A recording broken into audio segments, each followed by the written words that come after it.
जिस प्रकार से बस्ती में आए दिन पुलिसिया कार्रवाई पे सवाल उठता है, उस पे आप लोगों का क्या कहना है जरूर बताइएगा। कोई नमस्कार नहीं, कोई इंट्रोडक्शन नहीं। आज आपको बताना चाह रहे हैं कि जिस प्रकार से परशुरामपुर में ये घटना घटित हुई है और खास करके उस बच्ची के साथ जो नाबालिग है वो अपने आप में सवालिया निशान खड़ा करता है और ये बस्ती जिले पे कहीं ना कहीं काला धब्बा है। परशुरामपुर थाना अंतर्गत एक ग्राम सभा में नाबालिग बच्ची के साथ सामूहिक दुष्कर्म किया गया है और उस दुष्कर्म में जिस प्रकार से पुलिस का रवैया रहा है वो सवाल के घेरे में है, क्योंकि उसमें पहले तो जिस प्रकार से वह बच्ची बता रही है कि उस बच्ची का दर्द सुना तक नहीं गया, उस बच्ची के बारे में सोचा तक नहीं गया, उसके घर वालों को आज भी जान का खतरा बना हुआ है।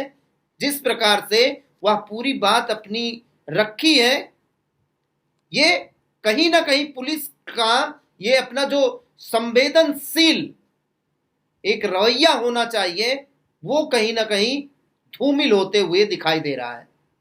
फिर एक बार सवालिया निशान खड़ा होता है पुलिस विभाग पे।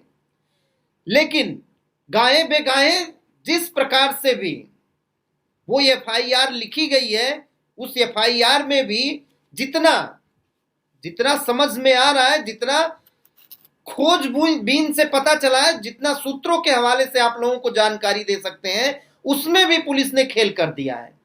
उस एफआईआर में भी पुलिस ने अपना काम कर दिया है और आपको जो भी जानकार हो उनको बताना चाहेंगे और एक बार धारा का नाम आप लोगों को बताना चाहेंगे जो बीएनएस की धारा में ये दर्ज हुआ है एफआईआर, उसमें क्या अपराधियों को, क्या आरोपियों को बचाने का प्रयास नहीं किया गया है, जरूर बताइएगा।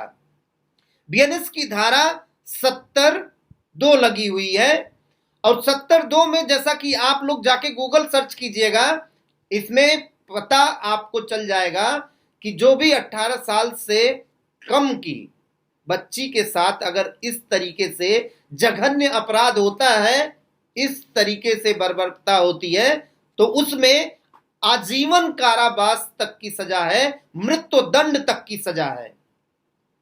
ये धारा पुलिस ने लगा के कहीं ना कहीं ये मैसेज देना जरूर चाहा था कि हम कार्रवाई ठोस करेंगे।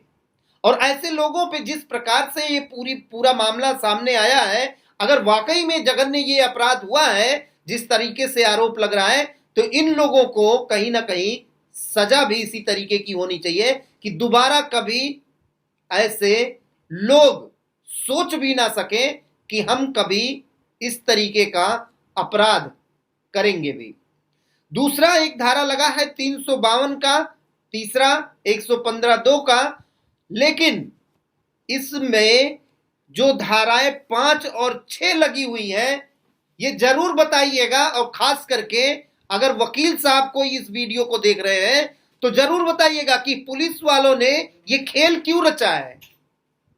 ये धारा 5 और धारा 6 लगा के क्या साबित करना चाहती है पुलिस, जबकि धारा 5 और धारा 6 में साफ साफ लिखा हुआ है कि सजा को कम करने के लिए ये धाराएं लगाई जाती हैं। क्यों भाई? ये पुलिस वालों को बिना जांच, बिना पड़ताल या सारी चीजें ये इन्होंने जांच करके रिपोर्ट लगा दिया है। ये 2 धाराएं एफआईआर लिखते ही क्यों लगी, ये अपने आप में सवाल तो खड़ा करेगा ही। जिस प्रकार से यह बच्ची हॉस्पिटल में तड़फ रही है, रो रही है और कोई सुनने वाला नहीं है, ये सवाल तो खड़ा करेगा ही।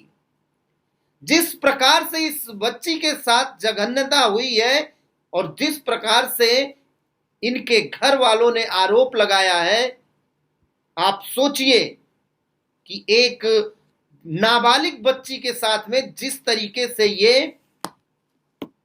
कुकृत्य हुआ है, ये अपने आप में पूरे बस्ती के लिए शर्मसार करने वाली घटना है।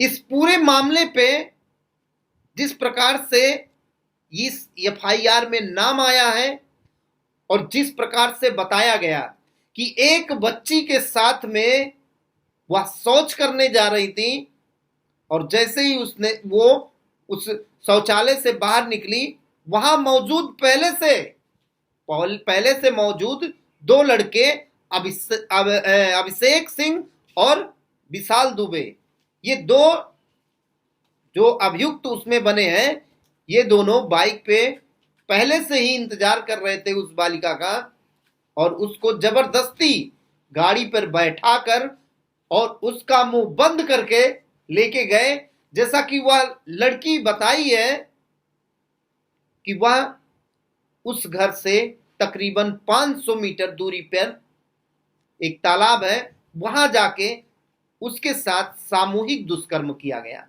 दुष्कर्म करने में ये दोनों लड़कों का नाम आ रहा है, लेकिन उस बच्ची ने एक नाम और लिया था, मनीष सिंह का। और मनीष सिंह, जैसा कि वो लड़की बता रही थी कि वहां पे वो वीडियो बना रहे थे, लेकिन वो हमारे साथ कुछ गलत और नहीं किए थे, बस हमको धमकी दे रहे थे कि मैं वीडियो बना के इसको वायरल कर दूंगा। लेकिन जो उस बच्ची के साथ बर्बरता करने वाले थे, उनका दो ही नाम उस बच्ची ने बताया है, एक अभिषेक सिंह और दूसरा विशाल दुबे। सवाल इस पर भी उठता है कि क्या, क्योंकि भारतीय जनता पार्टी की सरकार और खास करके योगी आदित्यनाथ जब से यहां के मुख्यमंत्री बने हैं, लोगों को सुनते हुए आप लोगों ने भी सुना होगा कि कानून व्यवस्था में बदलाव आया है। कानून व्यवस्था को लेके ही सपा की सरकार चली गई थी, जैसा कि आप लोग भी जानते हैं। और अगर इस प्रकार से खासकर बस्ती में कानून व्यवस्था जिस प्रकार से अभी बार बार सवाल उठते हैं, वो अगर ऐसे ही कंटिन्यू होती रह गई तो जिस प्रकार से यहां पे बीजेपी का पत्ता ऑलरेडी साफ हुआ है, आगे भी कहानी कुछ सही दिखाई नहीं देती है। जिस व्यक्ति के घर में ये सारी घटना घटी है, बताया जा रहा है कि वो बीजेपी के बूथ अध्यक्ष हैं और प्रधानमंत्री तक बोलने में संकोच नहीं करते हैं कि हमारा बूथ का एक एक व्यक्ति हमारे बड़े कार्यकर्ताओं के बराबर होता है।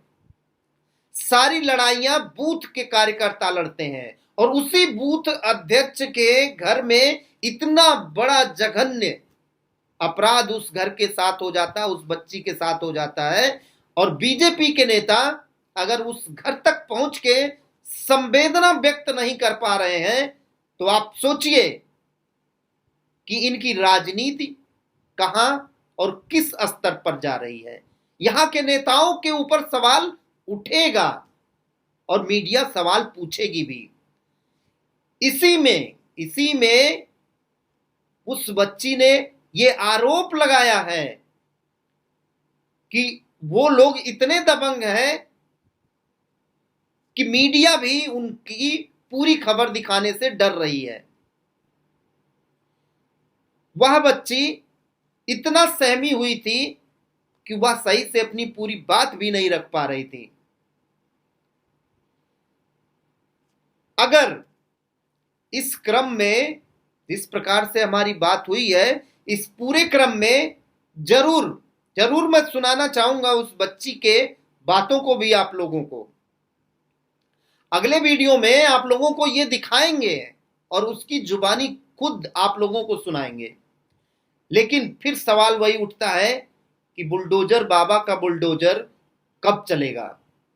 इस बस्ती में जिस प्रकार से अपराध आए दिन बढ़ रहा है और कहीं ना कहीं सवाल पुलिस पे सीधा लगता है, सवाल उनके कार्यों पे सीधा लगता है, तो बुलडोजर बाबा से सवाल तो बनेगा ही। जैसा कि वो लोग कहते हैं और खुद योगी आदित्यनाथ को आप लोग कहते हुए सुने होंगे कि अगर किसी बच्ची के साथ में इस प्रकार से कायराना हरकत किसी के द्वारा की जाती है, अगर उसके इज्जत पे हाथ डाला जाता है, तो सामने वाला व्यक्ति, आरोपी, अगला चौराहा नहीं देखेगा। और यहां तो काफी दिनों से, जैसा कि वो घर वाले बता रहे कि 16 से लेके 20 तारीख तक कोई उनको गिरफ्तार करने तक नहीं आया, और पुलिस वाले आते भी थे तो चले जाते थे। ये संवेदनहीनता आखिर क्यों? ये सवाल तो उठेगा ही। फिलहाल इस पूरे घटना को लेके जिस प्रकार से एक बात पता चली है कि जो जिले के सांसद हैं, मौजूदा सांसद राम प्रसाद चौधरी जरूर उस घर तक पहुंचे थे, जैसा कि वो घर वाले बताए भी, जैसा कि उनके घर वाले बताए भी कि 2 लोग और पहुंचे थे वहां पे, अभिषेक सिंह और विशाल दुबे, जिस प्रकार से वहां पे आरोपी थे। उस गांव में 2 लोगों का नाम ये पता चला कि और भी वहां 2 लोग गए थे जो कि उनको सहानुभूति दिए।